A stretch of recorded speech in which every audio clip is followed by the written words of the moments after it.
All right, here we go. We're live. Welcome, Vendasta friends. My name is Dani Mario, and I am the Director of Corporate Marketing and Communications at Vendasta, joining you from my basement suite in Saskatoon, Canada, which is about 10 minutes down the road from Vendasta headquarters. And like a lot of the other lucky ones who are working today, I am able to use remote solutions like this to be able to do my job.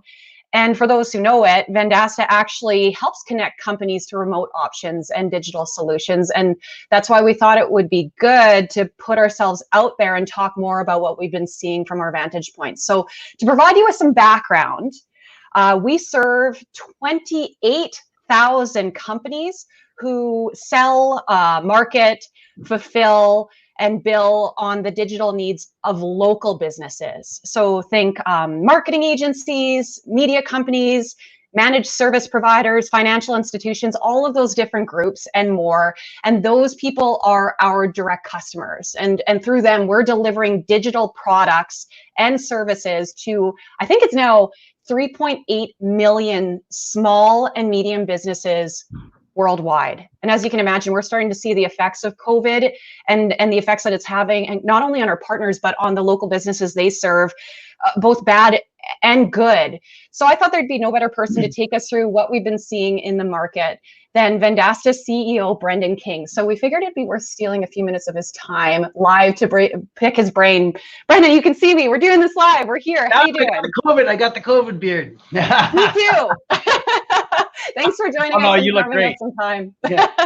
So let's kick right into this. What have you heard from our partners about how this pandemic is impacting their businesses? Look, if you take all those small businesses, there's a good set of them, probably 40 to 45% that are not operating normally. Like they're shut down. So, there's a big effect. And when this thing really hit the fan, probably in, I would say March 15th, we saw a pretty visceral reaction from a large number of them that are in the spaces like events, restaurants, travel, hotel space.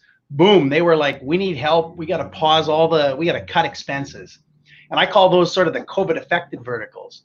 And then on the other side of that, we saw a tremendous opportunity. So many of these businesses, especially retail, that were saying, hey, there's no way for us to operate right now.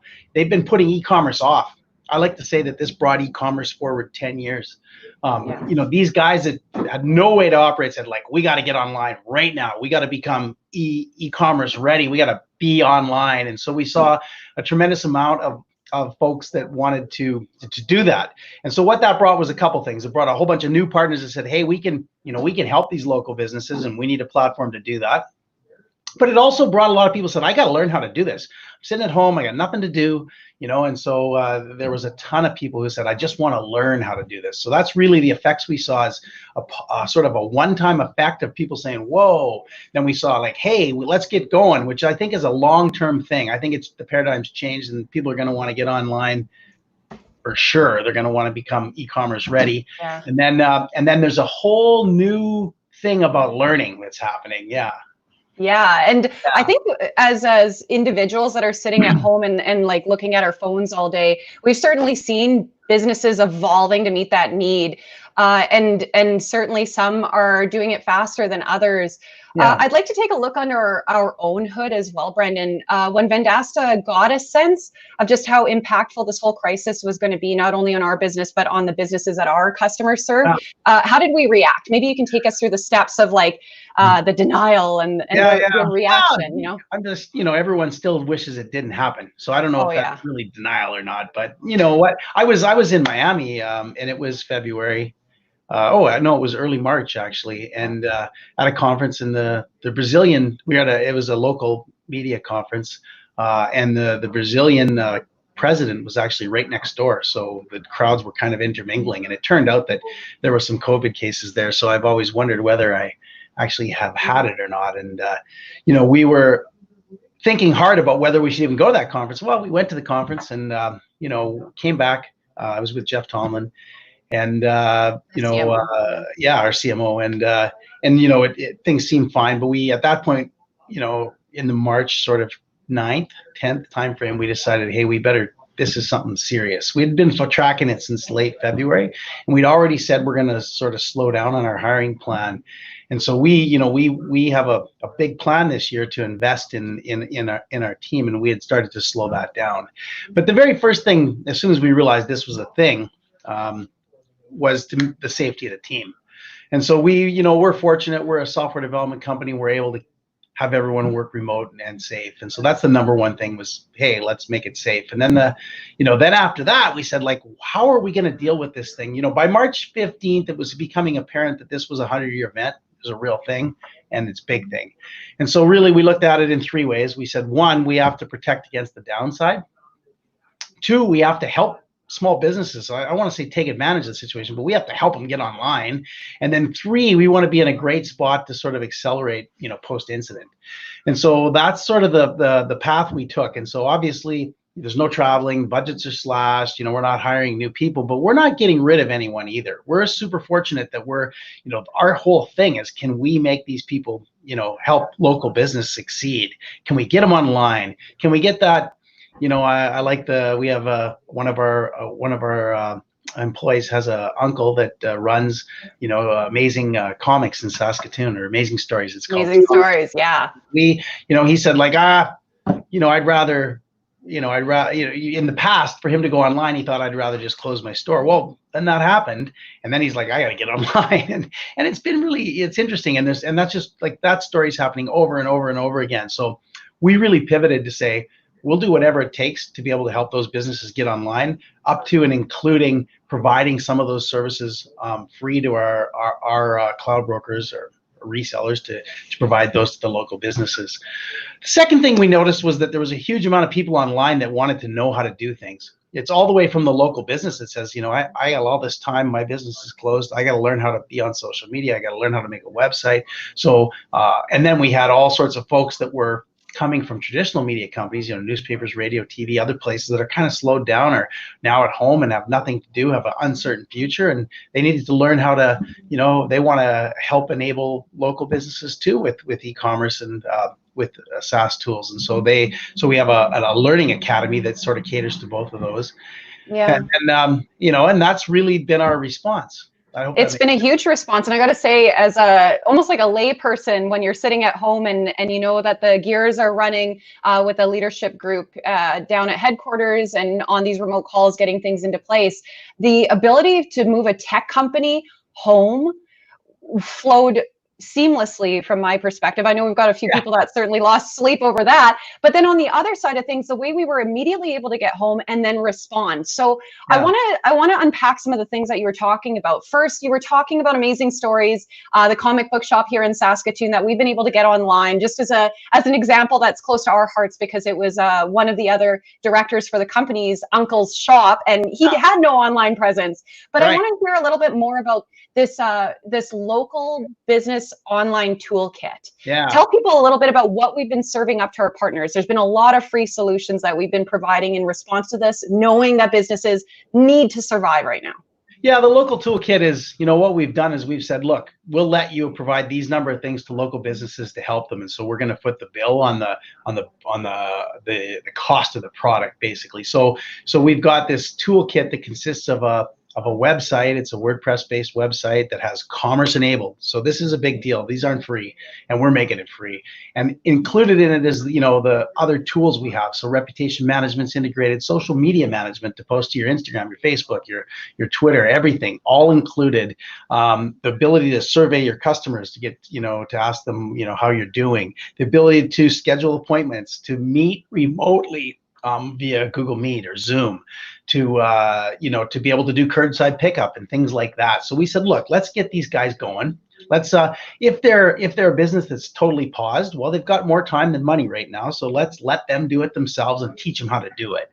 If they as they open up, or if they're don't have the skills, they can reach out to somebody locally, one of our partners, and they can ask them to do that work for them. And so it's up to our, we have many local partners that are also doing the same thing. They're helping those local businesses, but some of them need to survive too. So there's a whole ecosystem of work out there. And our hope is that when this thing ends there of course there's an upgrade path and more things they can buy. So our hope is that we'll eventually take advantage of that situation and make some money from it. We have to stay in business too, but our why people come to work at Vendasta every day is to help local businesses succeed. And now more than ever, it's super important. And that was that whole Protect Local initiative that we put together. And I'm super proud of our team, the way they responded. I'm super proud of our partners. And I'm pulling for the local business person out there in a big, big way. Well, who isn't? It's more poignant than it ever has been. And as a marketer at Vendasta, it's never been easy to speak about because it's kind of the unspoken thing. I think everybody's facing it every day, whether they're trying to get groceries, trying to get a hold of, their dry cleaner for the people that are still showing up to work in suits.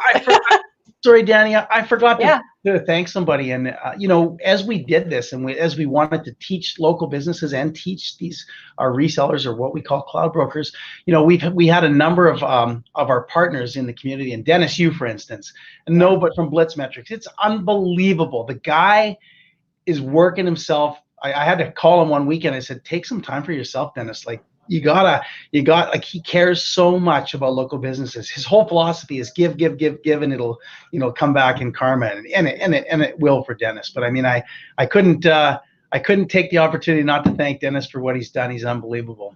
Yeah, he's been a tremendous asset, not only for us, but our partners and Vendasta friends. Maybe that's something we should talk a little bit more about. We put a lot of elbow grease into this Conquer Local Academy.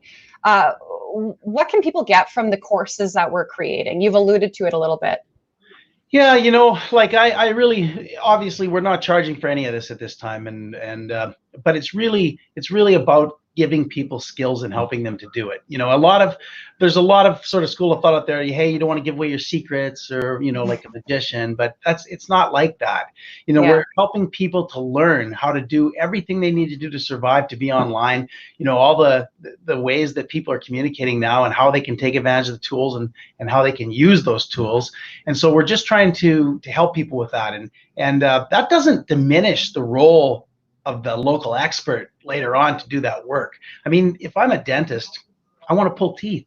I don't want to do digital marketing, but if I am not able to operate right now, it's good that I understand it. I see the value in it. I know how to do it. And then later when I can, hand that off to my trusted local expert, that's the way to roll. So that's what we're trying to do. We're trying to teach people, if you really want to change the world, that's the way you do. You teach people. You don't just do stuff for them. Yeah, so we've been creating, just to give a little bit of context for anyone that's watching, these interactive courses under this Conquer Local Academy brand, where you can go in and you can learn a little bit more about digital marketing. You can learn how to sell to other local businesses if that's the direction you want to go in. You can sharpen up your skills if you do own an agency or another company that's serving local businesses. It's pretty cool stuff. We'll be sure to share the URL with you right away. And soon I hope we're going to be able to provide those same courses for the local business themselves, to be able to do these things. And we're going to do it through our network of trusted partners to reach those 3.8 million small businesses, to show them how they can take their own destiny into their own hands. It's really, really important to us. Yeah, and certainly them being able to grasp their own destiny and still having the support behind them of a local partner, where they can almost tag team onto this, right? Like the whole do it for me versus do it yourself. There's a lot of opportunity there.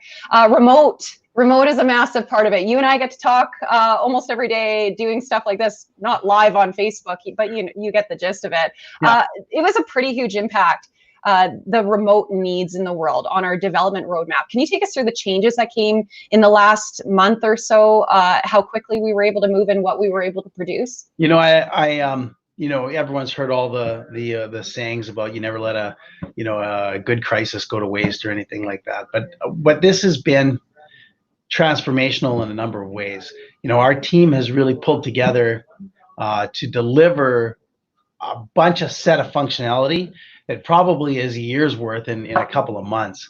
Now there'll be fallout with some tech debt and some bugs, and we'll have to work on things to make them very pretty over time. But we've essentially allowed for any kind of remote work with remote meetings through Google and Zoom, scheduling and recording, scheduling things, recording things, communication, so that when that comic book store gets the order, that the business knows that the order's right there, ding, that he can have his wife and family deliver those games and comics. And we've the entire thing of giving away these local toolkits. There's a lot of infrastructure that has to go behind those. We built all of that, and we built out an academy on top of some technologies. So we have a community and academy where these people can talk and learn from each other, and figure out how to deal with the situation.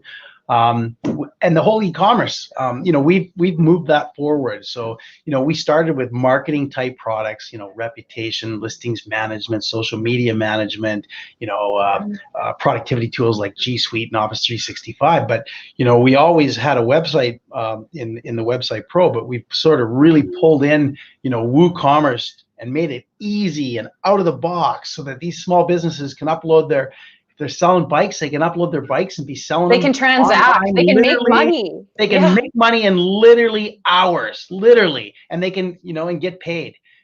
It's amazing, and I'm so proud of the team. Yeah, but it's a lot of different work, and obviously other things we were doing have slowed down, and we've pushed them to the back. We've rearranged our roadmap, and we're 400 people, and I think 150 are involved in R&D and building the product, and we've really changed in a really quick way.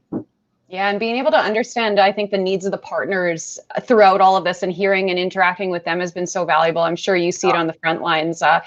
Let's talk about the long-term impacts, because the goodness now, there might be some further trends downward. What do you think are going to be the long-term impacts for our partners and for the businesses they serve? Well, I feel terrible for the businesses. There's going to be some businesses that are going out of business. I think they already said 100,000 in the U.S. alone is the last number I heard yesterday. And, from our perspective, we're in a very fortunate place. And so I just have to give thanks. I mean, we took our one-time sort of a loss from our set of businesses that were COVID affected, but we are growing, and it's going to continue to grow for 6 to 9 months as the new reality and the new reality that you got to be able to operate remotely and transact online sinks in, and more businesses are actually gearing up to do just that. I think long term, from our perspective, even if a quarter of the, we're not that. There's so many restaurants out there. For instance, I'll pick a category that's just decimated: restaurants. Yeah. We're only in so many of those restaurants, and even if a quarter of them didn't reopen, the 75% that's left, they all need to be online. So there's for tech companies out there, you're seeing a big impact, and unfortunately, it's sort of, the power is shifting from the smaller companies to the bigger companies, and we got to try to democratize that technology for the little guys, because we want to give them the power back. Because nobody, you hate to see only the franchises left for anything, or only the bigger companies left. We really need to drive down, democratize that technology, and help the little guys to survive and fight back. Because the big guys, they got the tools, and they can do it, and they're going to do it. And the same in technology. You're going to see Google and Microsoft and Facebook and these types of companies are going to get more influence. This is not hurting them, and the Shopifys of the world, and the Wix, and this is hurting the smaller technology companies. We're super fortunate because we're a platform, and so this is really not harming us at the end of the day. And I almost feel bad to say it. Well, and the thing is all you can do. I like is it Mr. Rogers that said that you're supposed to be looking for the helpers when there's a tragedy or a crisis happening? I like to think, sitting in our small corner of the world, that we're trying to help in the way that we know how. And I know a lot of people have been putting a lot of hard work in, including yourself. The beard is coming in nicely. Thank you, Brendan. Thanks so much for taking almost 20 minutes now with us to take us through this. It's a really great experiment. And hey, anyone that needs to learn more about this, protectlocal.com. That's all you need to know. You go to that website, you'll be able to get to the Academy, the Local Business Online Toolkit, find out more about our remote solutions, all of that. One last thanks. Thank you, Dani, for taking the time to put this on. Dani's been tirelessly advocating for small businesses, and we tremendously appreciate that. Thank you, Dani. Just following in your footsteps, man. Take care. Bye-bye.